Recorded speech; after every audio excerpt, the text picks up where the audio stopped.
All right. Hello, everyone. Good evening. Thank you so much.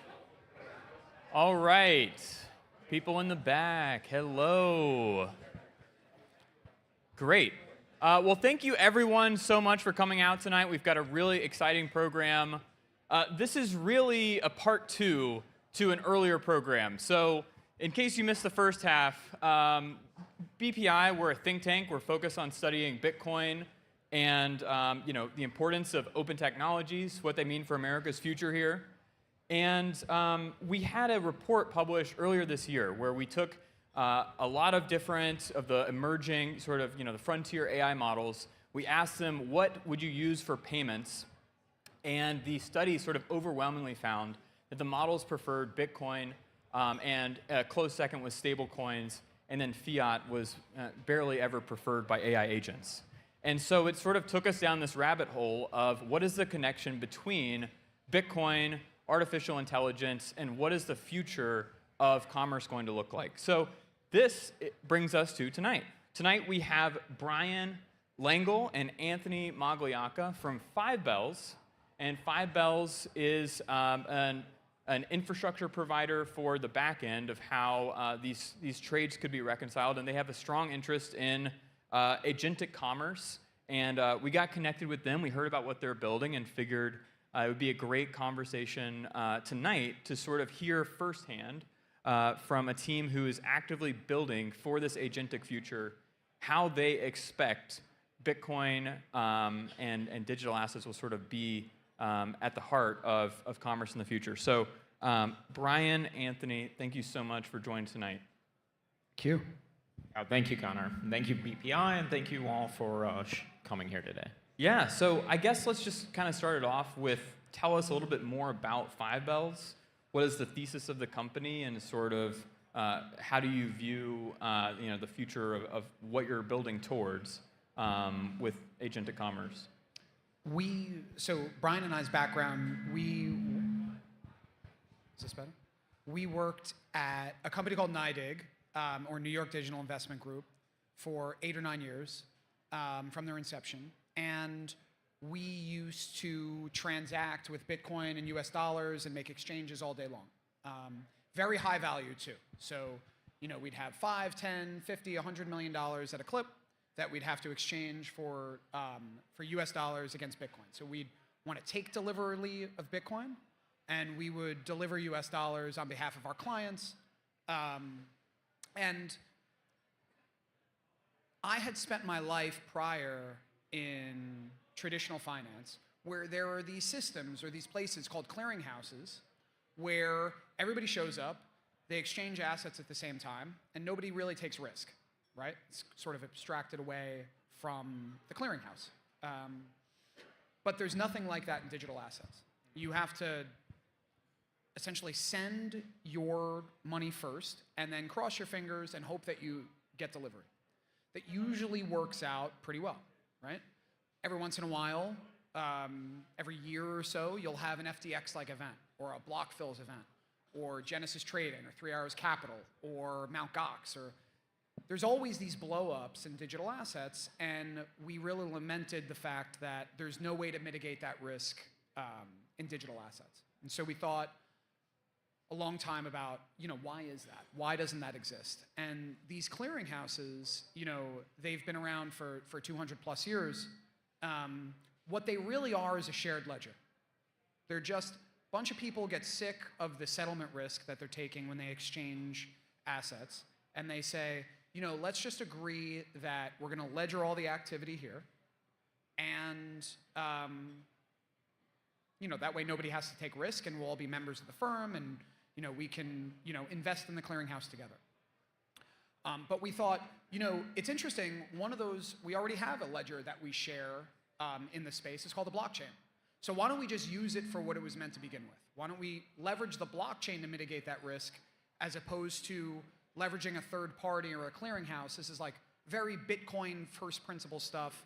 We want to disintermediate banks, third parties, and folks like that, and just create a system that leverages the blockchain, like I said, for what it was meant to be used to begin with. So, Brian and I took that idea to some folks we know, the founders of NIDIG. We raised some money, and our mission ever since has been to leverage the Bitcoin blockchain like you would a bank.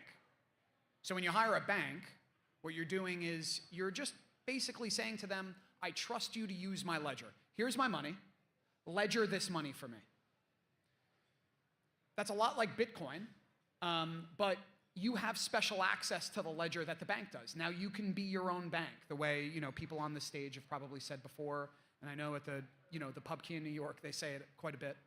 And so what we want to do is bring bank-like functionality to the Bitcoin blockchain. Yeah, and so to kind of bridge that to AI, what happened as we started building that infrastructure for our clients that would bring that infrastructure via Bitcoin, we realized and what we observed is that there were a lot of kind of transactions being moved in our economy via software instead of humans. And the traditional financial infrastructure was really built from a human focus, not a software focus.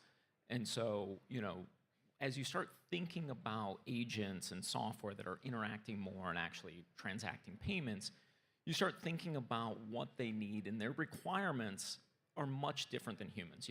The current system is really human focused. You have bank accounts, you have checks against are you a human? Do you have kind of credit?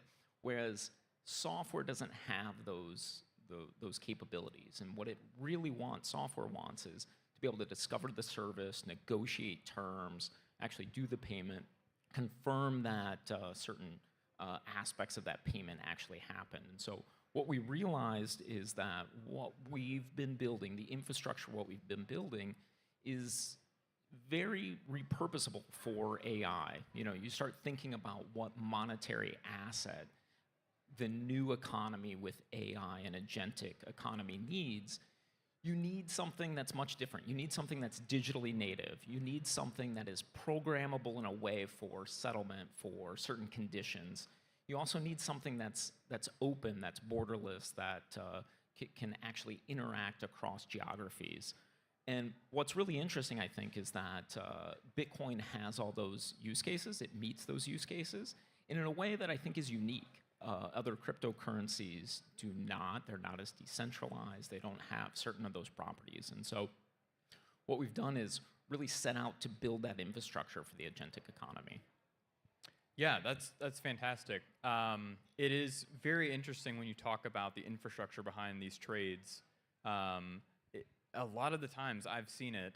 I used to work as an attorney representing some of the different market makers in the space, and we would get some of the histories of the trades, and it's done over a Telegram group chat. The order confirmation is done over a text message or something like that, and it just always seems so bizarre to me that we don't have that back end, or at least it's not being used. So I wanted to sort of dig a little bit more into how you guys came around to Bitcoin.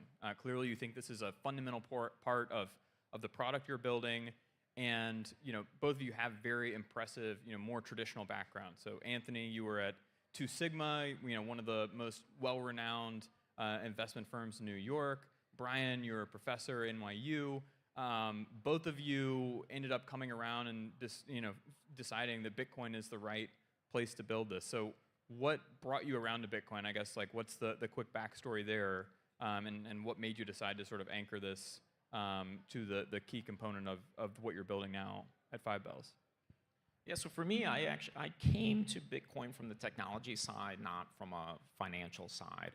I first came and was identified in terms of Bitcoin as a technology and solving kind of a fundamental computer science problem, which is really, in some ways, how do you actually coordinate information across trustless entities? And Bitcoin is actually a really elegant solution to this problem, and part of the reason it has grown and prospered so much. And so that is a way of enacting decentralization in a formal way. And so that was really fascinating for me when I started researching into Bitcoin. The other thing that really then struck me was the openness of the protocol. Up to that point, there's a lot of history of open protocols succeeding even if there's centralized entities built upon them. And so the internet is a great example. You know, the internet is run on TCP. That's how it does networking. You know, email is run on SMTP. That's an open protocol. Essentially, every service you interact with on the web or for apps on your iPhone is the back end of that is something called Linux. And these are all open standards, open protocols. And there may be organizations like Google that run Gmail that have dominant share, but it's still using SMTP. And the importance there is that it's an open protocol, and so that you can have competition and you know, it's not just the incumbents in the space. And so when I started researching and really getting into the technical aspects of Bitcoin, I really enjoyed the fact that this was an open protocol, and I saw that as a path to success for it in the future.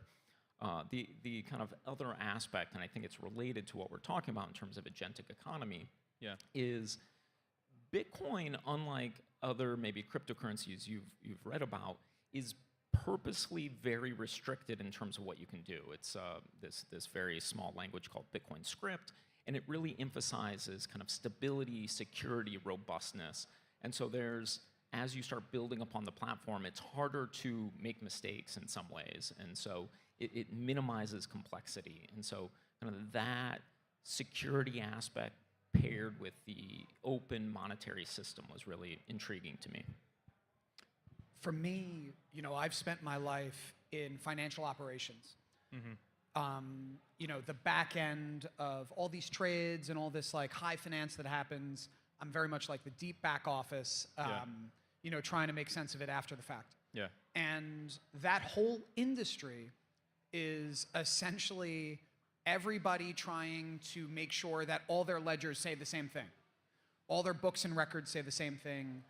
Their version of events happened, and then reconciling it with other people's versions of events. There are armies of people in this city, in this world, that just do that all day long. And so I like the idea that there is a shared ledger that we can all look to have one version of events and kind of gain those efficiencies that you get from everybody agreeing right up front to what had happened, that version of events. Weirdly, in digital assets today, in an industry that was very much built on the Bitcoin white paper and this idea of disintermediation, it's one of the most intermediated spaces that we live in because there are just a series of custodians, exchanges, and others that have these ledgers that then have to reconcile to the blockchain and what their clients expect and everything, and it's become a big cobweb, essentially. And I think a lot of that is because there's just not a lot of critical thinking in the space today about how do we leverage the blockchain directly to do the things that will allow us to intermediate and bank everybody and allow banking as a service to become a much more inexpensive thing and much more approachable for everybody. So when you're thinking about building 5 Bells, you're thinking about the agentic economy. You've clearly decided that Bitcoin is the place this wants to sit. Why? I mean, it sounds like you sort of independently came to a similar conclusion that we found in our study, which is that AI agents, they're going to want something that is digitally native, and that thing is going to be Bitcoin. So why did you choose that? Why do you? I guess. Do you have any thoughts on why our study came out the way it did, and that we're seeing this sort of happening where agents, you're not even prompting them for choosing anything. You just say, what would you use? And they naturally say Bitcoin. Why do you think that's happening?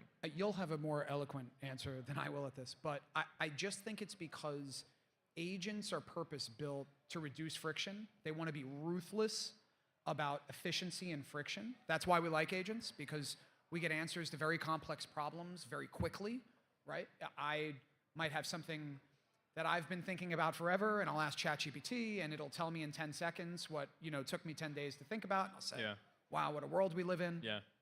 They're very, very ruthless about problem solving and getting from A to B as quickly and as simply as possible. The rest of the monetary world, in many ways, is just very overwrought, very complicated, and there are a lot of speed bumps along the way. There are, credit card transactions, debit card transactions, ACH transactions are purpose-built to prevent machines from using them, whether it's CAPTCHAs or AML speed bumps or whatever it may be. There was a lot of effort over the last 20 years to make sure machines couldn't use this payment tech without a bunch of humans involved. Bitcoin's not like that. There is nothing necessary for two agents to transact with Bitcoin other than the two agents. That's it. They can create wallets themselves. They know that Bitcoin doesn't have a particular issuer, so there's nothing to worry about. And if there's some agent running in Nairobi at 3 in the morning, and they've got to get something done in 20 microseconds, they know they can rely on timing from Bitcoin. They know what it takes to get that done. You can't say that about any other monetary system. Yeah, so what I would say is a re-articulation of that, but in the framing of the reason what Anthony says is true is because it's an open monetary system. It is open source technology. Anyone can run it. In the same way that the internet blossomed and bloomed because it was open technology, I think that is what's happening with Bitcoin. Agents do not have to ask a centralized authority for keys. They don't have to ask someone to actually send Bitcoin, transact in Bitcoin. It is fully self-contained and digitally native. And so that's the kind of openness and this historical trend you've seen where these open protocols win. There may be centralized forces that sit on top of those open protocols that profit from that and that centralized forces in terms of the open protocol, but the protocol itself wins out when it's open because it spawns innovation, it spawns new use cases, and I think that's why the agents kind of recognize that in some kind of software intuitive sense that they need an open protocol to be able to actually transmit value online. Yeah, and I guess they've read through the entire history of protocol development, right? Like in their training set, they have the lessons learned Exactly from right. open protocols winning out. And it really is like an incredible theme, even for, if you think about it even in a broader sense, why open protocols win. We now live in a democracy, right? That was considered unthinkable 500 years ago. But the concept of an open governance system, of each person having some sort of say, some sort of representation, and that open system bringing with it innovation is something that really is at the heart of this country and sort of modern society. So I guess that sort of leads me to the next question I had for you, which is, as you're building this, it is a novel concept in multiple different ways, right? You're building back office infrastructure for an industry that is emerging. You are thinking about what this is going to look like on agentic rails. You're also a startup, right? You're a lean team. How are you viewing the regulatory environment for building this company? Are you finding any roadblocks? What is the policy, the outlook for 5Bells and any hurdles you're up against? Yeah, I'd say we'd spent a lot of time. The first person we asked to come on and partner with us was a lawyer. It was our Matt Ciano, our chief legal officer. And when we were going out and telling people we were, we were embarking on 5Bells and we wanted to, really do interesting things with Bitcoin blockchain, they said, have you hired anybody yet? We said, yep, a lawyer. And they said, that's a weird first hire for a tech startup. But there are just so many open questions for firms like us that are trying to innovate and trying to do the right thing. And we have the same goals as the policymakers, right? Like we want to de-risk financial services, whether it be market risk, settlement risk, just any exchange of value. We want to de-risk those transactions, which is, the goal of policymakers as well. But we spent a lot of time and money and effort on asking questions like, what do the money transmissions laws say about two agents or somebody using Bitcoin to pay for something? And then, it's an open protocol, so does anybody need to be a custodian in that? If the keys are here and there, there are just so many open questions there that we went out and got some legal opinions to that fact. But it'd be great to have some clarity along the lines of, what's allowed in DeFi. Can people like us go out and take a shot at creating something that solves a real problem, without worrying about some regulator or some lawmaker saying, no, they're running afoul of laws or things like that. So, it seems like, folks are operating in good faith in the government today, and, it seems like there's a lot of innovation happening in the United States, as opposed to other parts of the world, which is great. But really, and pardon the pun, we just need some clarity as to, how we can behave and, as far as registration goes and things like that. It's hard for a startup like us to spend time thinking about those things when, there's so much to do and so little time, money, people to work on, what we want to work on. That makes sense.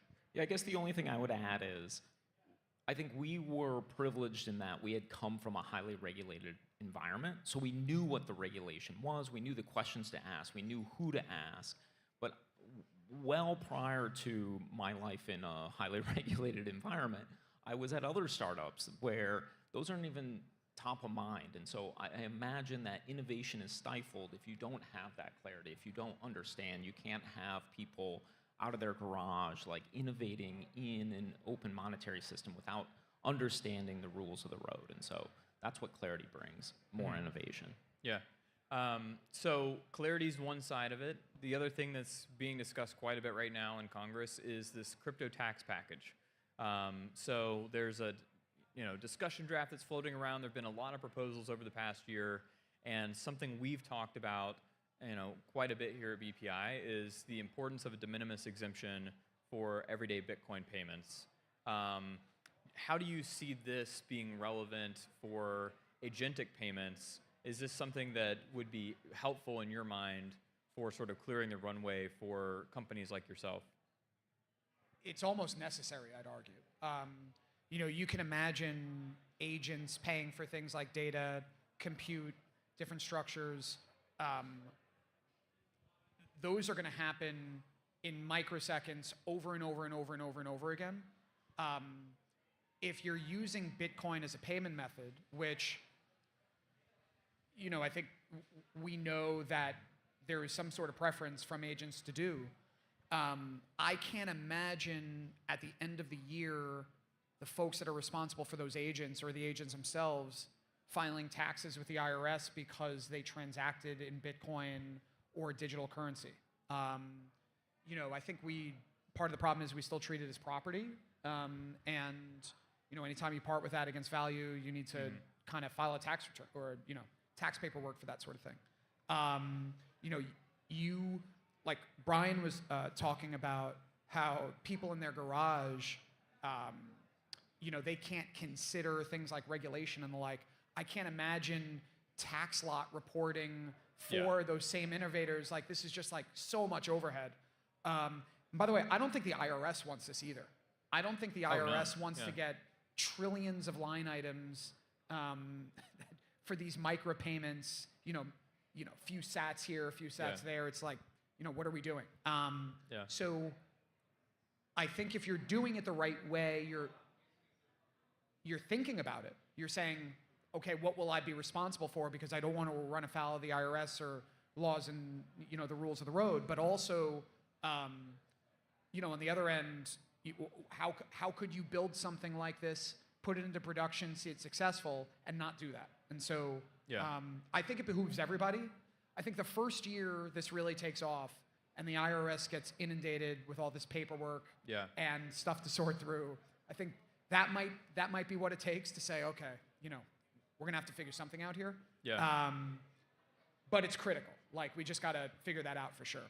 Yeah, I think that is something that is underappreciated with agents, is the way that they're going to sort of reshape economic transactions. They're not going to be transacting in $10 chunks, right? And like you said, they're going to be transacting in sats, right? So for anyone who doesn't know, a sat is a Satoshi, which is the smallest unit of Bitcoin. 1/100,000,000th of a Bitcoin is one sat. And the great thing about agents is that they're able to transact at speeds that are, mentally impossible for a human, right? The mental transaction cost of making a payment is very high for an individual. You might make a few payments a day. You might make 5, 10 payments. Agents have no mental transaction cost. So we're thinking they could make hundreds of thousands of payments in just a few minutes. And the tax reporting associated with that would be like truly like preposterous. I don't even know how to imagine what that could look like. So part of what's being considered also is a stablecoin exemption for de minimis, and there's a discussion about the importance of stablecoins for America's future. How do you view AI agents using Bitcoin versus using stablecoins? Do you think they're going to have a preference for one type of currency versus the other?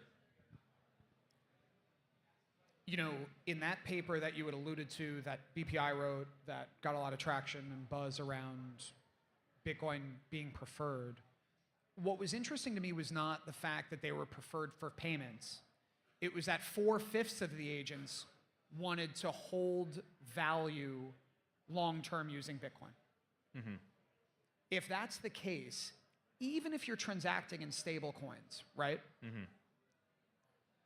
All roads lead back to Bitcoin, presumably, if that's where you're storing your value. And so to me, if that's the case, if it's that overwhelming that that's where value should be stored because it's deflationary, there's no issuer, stable coins are essentially a US dollar layer 2. Mm-hmm. It makes sense for someone holding Bitcoin that's going to come back to Bitcoin anyway, or an agent, to just say, I may as well transact in Bitcoin. So that's what gives me, confidence that agents are going to just end up transacting at least partially in Bitcoin. I think the other thing that people underestimate about stablecoins are the fact that there's so much going on in that space. Everybody's launching a stablecoin that hasn't already. I mean, SoFi has, Circle, Tether has their US kind of version of Tether. They're like banks are launching their own stables. Next year, the clearinghouse is launching this tokenized deposit network for the top 10 banks in the country. There's so much competition there. It's going to feel a lot like wildcat banking did in the 1800s, where people were just kind of creating their own currencies and giving you reasons to use that particular bank's version of the dollar. Bitcoin has none of that. Again, you go back to like the operation side of it and the workflow. It's just much, much simpler when you don't have an issuer. Mm-hmm. Everybody has access to like the real-time gross settlement mechanism. It's like, for those of you who don't know what Fedwire is, essentially all dollars in the United States settle on Fedwire if they settle. If a bank tells you something's settled, if it's not settled on Fedwire, it's not settled, wherever it is. The interesting thing about Bitcoin is it's like each individual has access to that thing. It's so ruthlessly efficient about settlement. I think that's really going to appeal to agents. In a way that stable coins, there's just the issuers and the hoops you have to jump through there. They're all trying to become banks. There's a lot of overhead and compliance and regulation that comes along with that. And I just think what appeals to agents about Bitcoin is there are just no humans involved. If I face another agent, I as the agent know that's going to settle when I want it to settle. Yes, said differently, Anthony kind of highlighted and bringing it back to one of the use cases that Five Bells thinks about when we think about why Bitcoin is the monetary system for agents is, one of the requirements we fundamentally believe is that agents will require digital native. As Anthony said, stablecoins are just really a layer 2 over the asset, in this case USD, of most of the stablecoins we're talking about. If you're an agent, you don't have the ability to actually hold USD. You can't create a bank account. Maybe your human that is directing you can. But in an agent-to-agent world, you can't actually own a bank account. You can't own the fundamental, the underlying asset. And so in that way, this is why Bitcoin is actually truly digitally native and why agents will prefer it. They can actually own, transact, store the underlying asset, which is Bitcoin. An interesting thought exercise. I don't know if you guys are familiar with Silicon Valley Bank and that failure that had happened a few years ago. That happened essentially because they ran into trouble because of their own risk practices, and a bunch of Silicon Valley bros on like a bus in Montana going skiing on a Friday called their bankers and said, "Get the money out of SVB. Leave." That caused a bank run, and Circle, that was a client of SVB at the time, they were having trouble getting money out of the bank. USDC broke the buck, ended up at 91 cents. If they didn't get bailed out, things could have blown, like the wind could have blown a different way for Circle at the time. Imagine if agents are using USDC or a bank and what the agentic bank run would be like. Yeah. Imagine all the agents deciding essentially at the same time, I'm out of this bank, get me out. It would be like this: that bank is out of business. Any stable coin that is operating at that bank, out of business, run on that stable coin as well. That's just not a possibility with Bitcoin. It's not a possibility. There's no issuer, there's no central body that's responsible for that, and there are frankly no stupid humans involved to make bad decisions or take inordinate risk. It's just not an option. And so I think over time, agents will come to that and see that, look, we can live in our own world here and do the things that we want to do without having to worry about humans gumming it up. Yeah. Yeah, especially as the agents develop longer time horizons. We're seeing them sort of take their first steps. They're going from answering questions to taking their own sort of small decisions in the world. They're going off and doing a few things on the internet and coming back to the user. I imagine as they have these longer half-lives on the internet, these will be even more important concerns for them. So I wanted to also get your take. So you talked about SVB. A lot of the people in the audience, they might have heard a lot about FTX, heard a lot about sort of what happened there. Could you sort of give background on what went wrong with FTX and maybe why things like 5 bells are important to sort of build this type of infrastructure, why this infrastructure is important, and what you're sort of avoiding through a company like yours? Sure. So without belaboring what went wrong with FTX, there was a lot of fraud that happened at FTX, and a lot of people trusted them, and maybe they shouldn't have. And the people that ran the company, at least some of them did fraudulent things, and they ended up where they ended up. Sure. But they had a really big trading business, and it's easy to make a trade, but then at some point there has to be an exchange of assets, and a lot of times that's on credit. So you say, I'm going to trade with you, let's square up later. It's like when you go to the bar and you say, I'd like a beer, and the guy says, you hanging out? Bartender asks, you going to stay? Guy says, yep. He goes, all right, I'll catch you later. That's an extension of credit, right? It's the same thing with trading desks. Somebody trades, says, I'll catch you tomorrow, right? That works most of the time. But sometimes you have a failure, like FTX. And when you have that failure, if you got caught with a hot potato, if you didn't settle transactions before they failed, you're in bankruptcy court. And there are a lot of different ways that risk is mitigated in traditional finance. That's had hundreds and hundreds of years to ponder that. But one of the ways is escrow.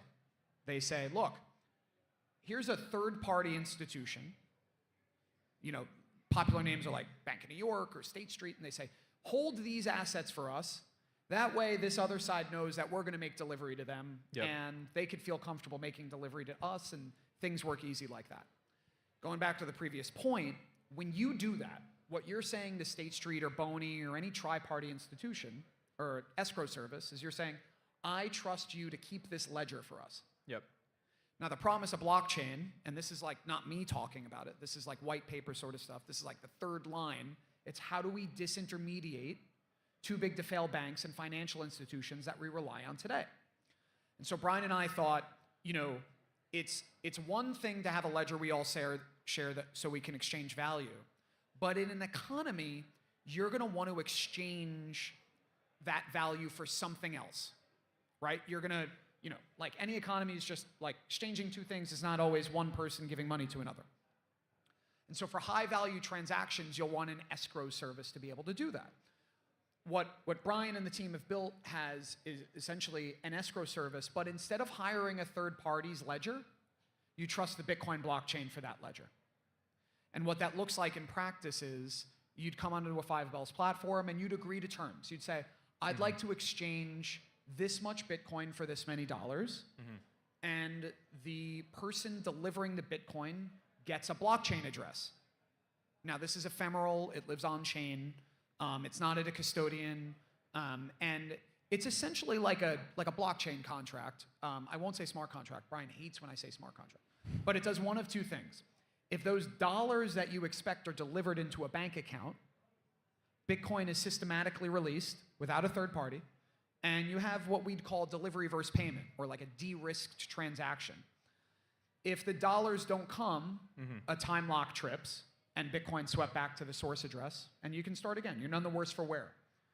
Now, if that happened with FTX, if people were using our platform with FTX, the people that had transacted with them, they would have, at worst, just got their Bitcoin back.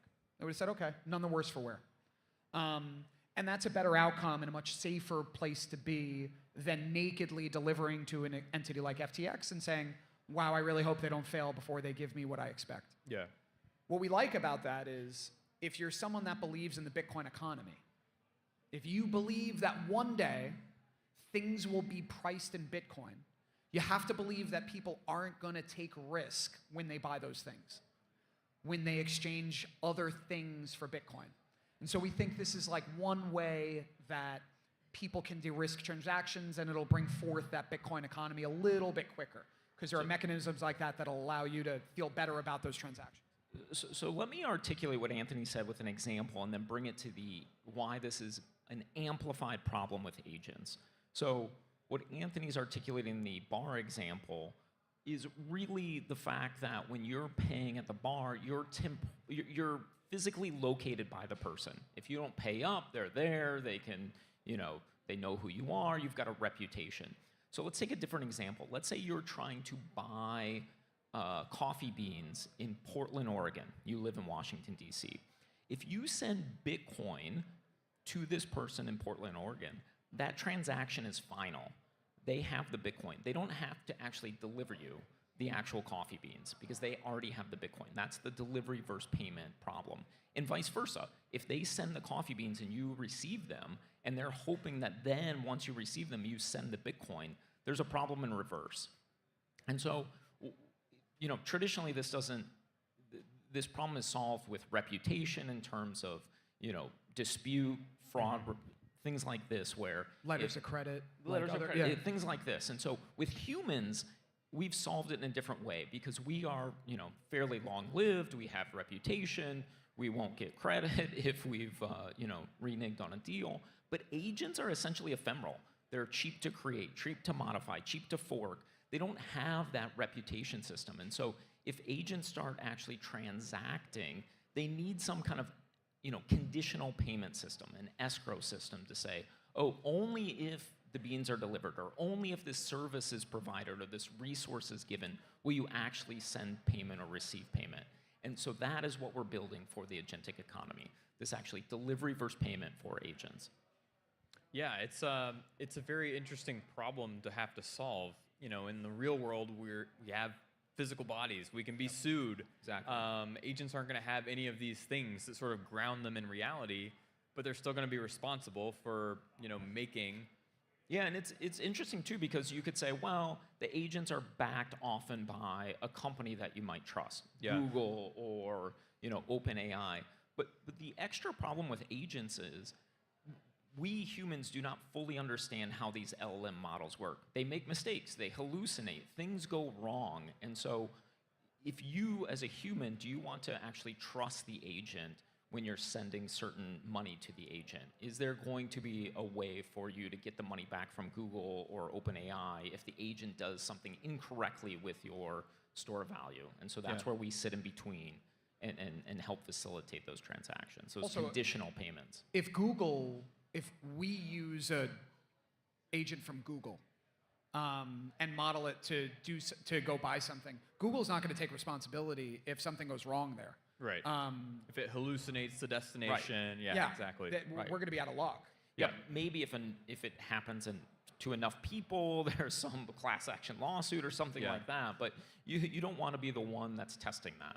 And so I guess you see Bitcoin as a way to solve, because there's a lot of discussion in DC right now. We're seeing people trying to figure out, okay, do we need to regulate AI? Where should liability sit in the ecosystem? Should it sit with the developer of a model? Should it sit with the deployer of a model? And you see this as, well, we can sort of ground agents in reality through escrow systems, through escrowed Bitcoin, and sort of, that is the way that, potentially they could interact in a way that has some element of assurance without needing to resort to strange theories of liability, at various people that could be disconnected from the transaction. Yeah, so I think it doesn't solve the regulatory problem at all, but it does minimize it. And so if we go back to what we observed and said was the three things that an agent would look for in a monetary system. Yeah. It is digitally native, it is open protocol. The other thing was programmability. And so this is what we're talking about. Can you programmatically, conditionally make a payment happen? And so I think this minimizes a lot of these risks in the agentic economy if you have this programmable monetary system that has cryptographic guarantees instead of trust or reputation guarantees. Great. Well, I want to wrap it up with one more question. We're coming up at time here. So in terms of the scale of the opportunity, but also the potential danger of getting this wrong, I guess how important do you see the future of getting agentic commerce right for the United States? What do you think that getting policy in this area, whether it be Bitcoin policy, AI policy, the clarity between the two, I guess quickly, what do you guys think the stakes could be for the future, and how do you envision this playing out over the next 20 years?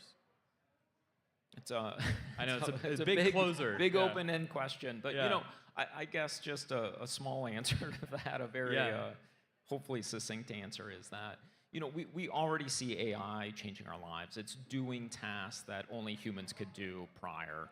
It is going out and doing research for us, writings for us. It's doing things that only humans could do prior. It is now kind of verging into this space where to do economic activity, it needs this monetary system. And so I think the opportunity is large. You see the usage already. It's only going to grow. And I think what's really important for the US in terms of regulation is to keep that innovation apace. And the way to keep it is to not have it hamstrung by incorrect regulation or no regulation in terms of certain aspects, because you really want it to blossom and grow, and you need, as we talked about, you need the people in the garage that are building things to understand the guardrails, to understand the rules of the system. This is already upon us. Like, if you use Klarna, and you have an issue, Klarna is like this credit and banking app that you can use. If you have an issue and you talk to AI about the issue, they can issue refunds. It's the same thing with Salesforce. If you talk to a Salesforce agent, they are greenlit to issue you refunds. So we are past the point of AI making financial decisions in the United States. It's over.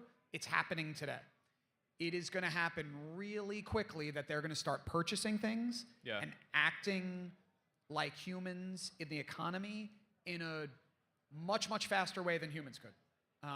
And so, not to be alarmist, but we got to make sure that, we are caught up and allowing people to innovate and stay in front of these things and not tripping them up with questions like, am I running afoul of regulation? Do I need to be, registered with some state as a money transmitter for what I'm doing or the like? We need to just be very clear that, we're open for business.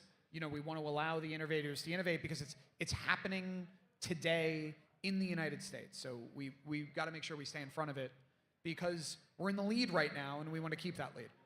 It worked out really well for the United States with the internet. Oh yeah. And so to piggyback off that, I think the risk here is that because the internet is open and borderless, if the US isn't a leader in terms of the monetary aspect, the internet is openless and borderless. And so this will happen somewhere else, and agents have a preference for these currencies, for these monetary systems that are borderless. And so they will choose those, and if they're not choosing those and spending those dollars in the US, we've lost out. Well, fantastic. I think that's a fantastic message to end it on, the importance of open systems that we've seen time and time again in our country, and the importance of open systems going forward for the next 100 years. Brian, Anthony, thank you so much for coming out. It sounds like you're building an incredible product, and we're really excited about what you're doing at Five Bells, and it's great to catch up and talk about how you guys view the future of how Bitcoin interacts with agentic commerce. So thank you for coming out. Thank you, everyone, for joining us. We're going to have just sort of open networking here for the rest of the evening. But yeah, thank you, everyone, for attending. Yeah, thanks a lot. Yeah, thank you, everyone.